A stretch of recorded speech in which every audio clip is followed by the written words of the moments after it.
Your sister might have been raped on the street, and your home might have been broken into, and you can't walk out at night after 8 p.m. But have you ever had an authentic street taco? Oh golly, isn't it so great? Here's a little bit more proof, and it's my absolute favorite video going around the internet right now. This is Minneapolis Mayor Jacob Frey, who has to suck up to the Somalis because they're the people who elect him because they conquered Minneapolis. So Jacob Frey, he goes out there, he tries to babble out a few words of Star Wars language every now and again to suck up to the Somalis. He'll stand there as the Somali Minneapolis police official starts saying that they're going to fight the Trump administration, federal law enforcement, ICE. But he says it like, Mishigashu Han Solo, you know, and then Jacob Frey doesn't understand a lick of this, but he's just kind of nodding along. Yes, oh yes, we love whatever you're saying in Somalian. We totally agree. Yes, go live long and prosper. He said, that's not even the right one. Anyway, so he has dinner at some Somali restaurant, and he's sitting there eating out of paper plates and whatever kind of flatware they've assembled, thrown together in the Somali restaurant. He's sitting next to some Somali guy, and he puts on one of the least persuasive performances I've ever seen. Now, before we get to that, before we get to the food that man found obviously repulsive, I want to tell you about good, delicious American food from Good Ranchers. Go to goodranchers.com, use promo code Knowles. This episode is sponsored by Good Ranchers. You know what I'm looking forward to most this Christmas season? It's not watching my kids' faces light up underneath the tree. It's not the spirit of penitential reverence and anticipation as we await the commemoration of our Lord's birth and we look ahead to the second coming. Okay, no, those actually, they might be. But you know what's right underneath that? Delicious, fat, tasty Good Ranchers steak. Right now, you can give a Good Ranchers gift box to the people you care about, because when you give Good Ranchers, you're not just sending premium 100% American-raised meat, you're giving someone a reason to gather, to slow down, to get together, share a meal that means something. I hosted my family reunion over the weekend, and maybe I'm telling tales out of school. My Uncle Bud comes up to me. He was at my house. He goes, Michael, I got to know. Is the Good Ranchers, I want to do a freezer check. Do you really have, I open it up. Of course, my freezer is filled with Good Ranchers. I said, listen, I would not lie to you. It's true, you know, I like some products more than others. I said, I freaking love, you need to get Good Ranchers right now. High quality beef, chicken, pork, seafood, all sourced from American farms. Gifting is easy. Pick a box, add a note, schedule a delivery. I love it. Right now, spend less time prepping meals, more time with the people you love. GoodRanchers.com, promo code Knowles. Get $40 off your first order when you subscribe. Get free premium cuts, chicken thighs, Wagyu burgers, which are unbelievable. Bacon, every order for life. GoodRanchers.com, code Knowles. $40 off plus free meat for life. GoodRanchers.com. Let's get back to the table. Without further ado, Minneapolis Mayor Jacob Frey trying to choke down whatever it is exactly meant by the phrase Somali food.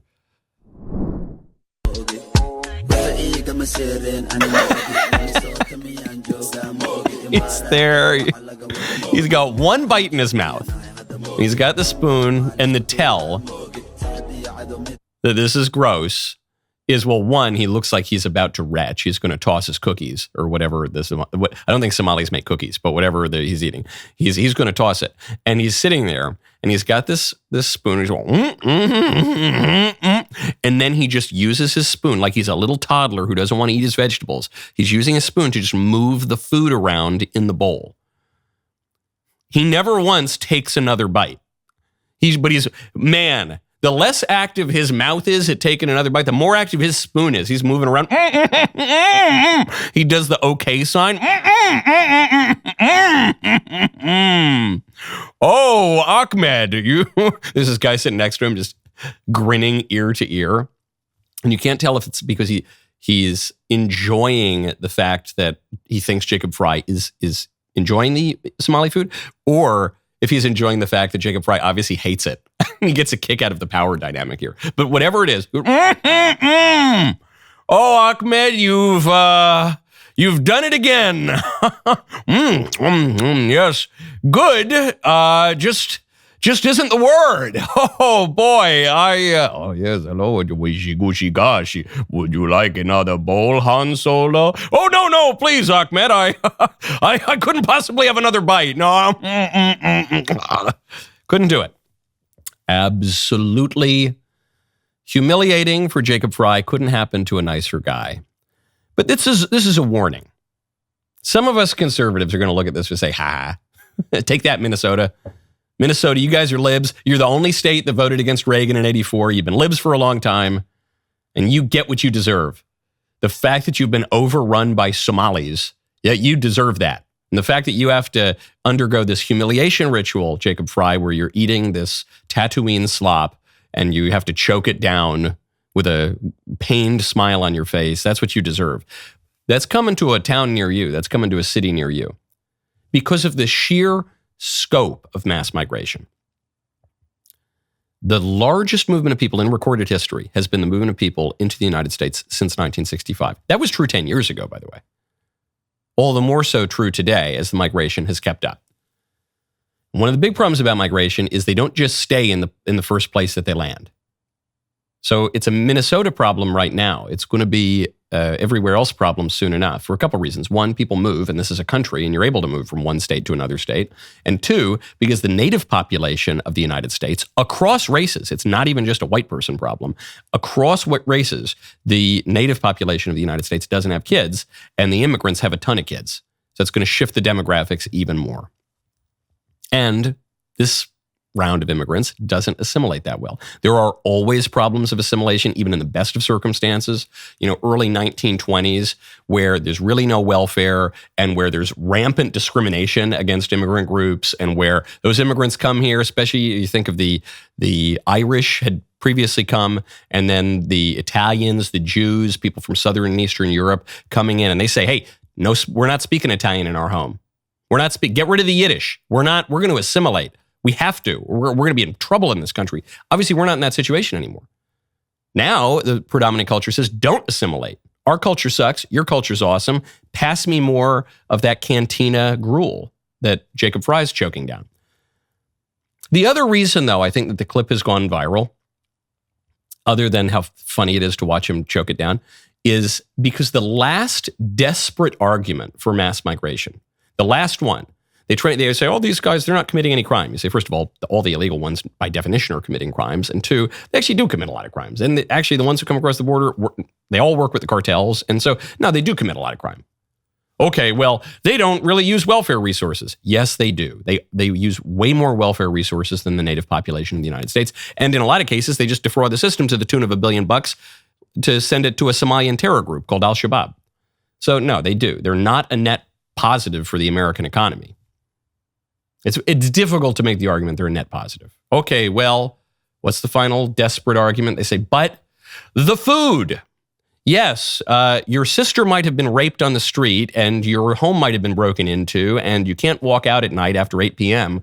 But have you ever had an authentic street taco? Oh, golly, isn't it so great? Even taco, I was like, I'll take it or leave it. I don't really care about tacos.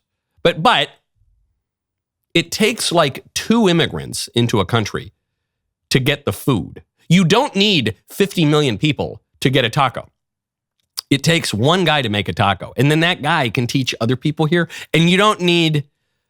So even if you do like, I'm lukewarm on tacos, but even if you really like tacos, you don't need this many migrants. You need like 2 of them. But the funniest thing about this clip is even that argument falls flat because no one likes Somali food because it's gross. I was talking to an associate of mine the other day who's a Kurd. He's Iraqi, but he's from Kurdistan.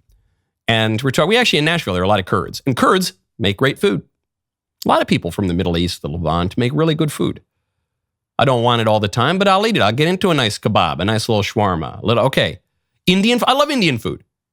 I know you're not supposed to say this on the right. You have to hate Indians now. I really like Indians. I really like Indian food. I like all that. I like Chinese food. I like Thai food. No one likes Somali food. Nobody likes it. So even that argument, okay, now we take that away. So then the question, which I posed on the show last week, why are we taking these people in? Why? And the only argument The only argument is we feel bad. We feel bad for them, which comes out of a good place, a place of Christian charity. It's misplaced because we're doing the wrong thing about that. But okay, I get it. We feel bad for them, and we feel bad about ourselves. We believe, erroneously in most cases, that we have wronged every people of the world, that we've committed some crime, and our penance is that we need to open our borders and lose our country. And you can kind of make the plausible argument when it comes to Latin America, kind of. I don't find it persuasive, but you can kind of make it, okay, yeah, we took some lands that were previously controlled by the Spanish, and okay. You can't make it with Somalia.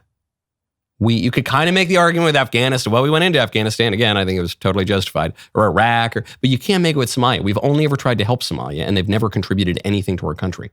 So why do we take them in? The only reason is guilt. Hey, you like that?